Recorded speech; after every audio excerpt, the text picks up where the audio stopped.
الحمد لله رب العالمين، والصلاة والسلام على سيدنا محمد وعلى آله وصحبه أجمعين. أما بعد، باسمكم جميعا باسم سادة المشايخ والعلماء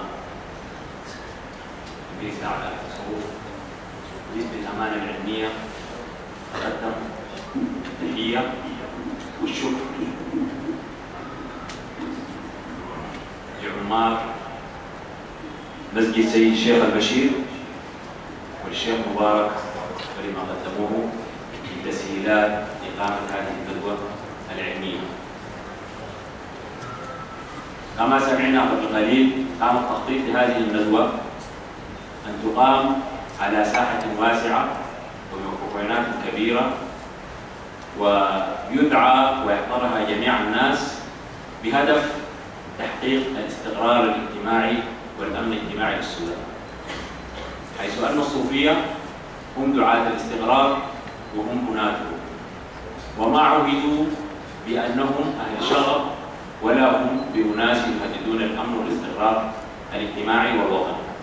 النسيج الوطني السوداني انبنى على أكتافهم وعلى أفكارهم وعلى مناهجهم، وكنا نود أن تتاح الفرصة لهذه الندوة أن تقام حتى نقدم نموذجا عمليا لكيف تكون الدعوة إلى الله بالحسنى وبالأسلوب الجيد، ولكن إن شاء الله غير ذلك. ولكن حتى في هذا التغيير أثبت أهل التصوف أنهم أهل الحسنى وأهل المرونة، فبمرونة كاملة وتامة تم نقل هذه الندوة من الفضاء إلى هذا المسجد بكل هذه المعيقات التي لا تسمح بانتشار الخير. ونحن نعتقد أن ما سيخرج عن هذه الندوة هو دعم حقيقي للاستقرار الوطني، ودعم حقيقي للنظام السياسي، ودعم حقيقي لولاة الأمر. شاهدنا قبل قليل أفلام عرضت فيها ما فيها، ولا داعي لتكرار ما فيها، ولكن هنالك سؤال يطرح نفسه: لماذا هذا الذي حدث؟ الذي حدث نتيجة لفكر ومنهج يسند هذه الأفكار، ومنهج عمل على زراعتها في نفوس الناس، وتفكير ومعلومات صبت في أذهان الناس إلى أن وصل بهم الحال إلى ما وصلوا إليه. فكيف بمسلم ابن مسلم يقوم بهدم قبة أو بنبش قبر مهما كانت الدوافع، إلا إذا كان قد أفلي عقله ووجدانه من دينه ومن تفكيره. لهذا السبب كانت هذه الندوة، لكي لا ينتشر هذا الفكر وهذا المنهج الهدام إلى أبنائنا وإلى أخواننا وإلى وطننا الذي وصفه المصطفى صلى الله عليه وسلم بأنه دار صدق. والسودان محمي بأهل التصوف، هم الذين أدخلوا الإسلام وادخلوه بهذا الصدق، والصحابة دخلوا إلى السودان وبهذا الصدق وبالمنهج العملي والفكري الذي قدموه للناس.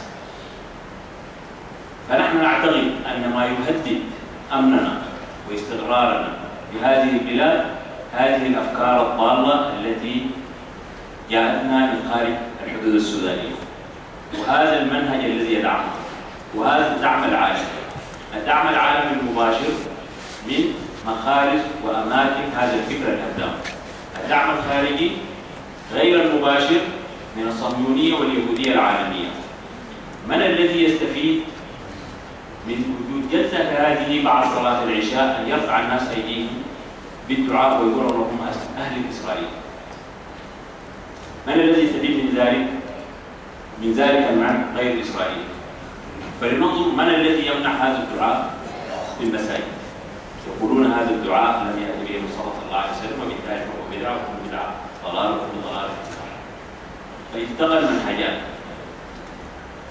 فيما شاهدناه هنالك تعليق مستر هامفر جاسوس بريطاني قدم مذكراته بعد مرور الفترة المسموح بها أن تقدم فيها مذكرات المخابرات، وأوضح بجلاء تام علاقته بمحمد بن عبد الوهاب وبداية الدعوة الوهابية في الجزيرة العربية. ومن هنالك جاءت هذه الدعوة إلينا وتغيرت المسميات، فإن أوضح العلماء الآراء الفقهية لخطورة هذه الدعوة ما ذلك إلا دعم الاستقرار. ونقول وبالتحديد المتاح والذي يقرأه كل إنسان في الجرائد أن أهل هذه الدعوة يعتقدون بأن الأمر قد كاد أن يؤول إليه. هم قد استلموا جهات كثيرة في العالم العربي والإسلامي ونفذوا ما يريدون، ولا نعتقد أنه نفذوه غير الخراب. فلننظر إلى الصومال ماذا حدث بها، وننظر إلى الدول الأخرى حولنا ماذا يحدث بها، وهم الآن في حالة تحفز تام يعتبرون أنفسهم هم البديل للإنغاز. والآن يستدعون الحكومة بأن تكسر الغبار وأن تفعل ما تفعل، فما بالهم إذا كانت السلطة بيده. فنحن نقول للذين يوقفوا مد الصوفية ويحاولوا عطل مسيرتهم أنكم بطريقة غير مباشرة تدعمون عدم الاستقرار.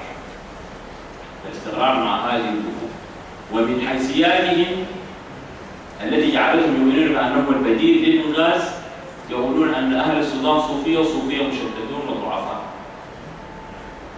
ولا يحبون السياسة ومتواضعون. ومن حيثياتهم أيضا بأنهم في الفترة اللي فاتت كلها استطاعوا أن يكونوا مراكز واستطاعوا أن يكونوا مدعى من خلال الإعلام المقروء والمسموع والمشاهد، ومن خلال احتكارهم لكثير من وسائل ومنابر الإعلام، وتدخلوا حتى في المناهج التعليمية للتأثير على عقول أبنائهم. أكتفي بهذا وأقدم السادة العلماء وأدعوهم إلى المنصة الشيخ الأستاذ محمد المنتصر والشيخ الدكتور صلاح الخنجر، الشيخ عبد الرحمن حسن والشيخ عمر الطاهر، فليتقدموا مشكورين.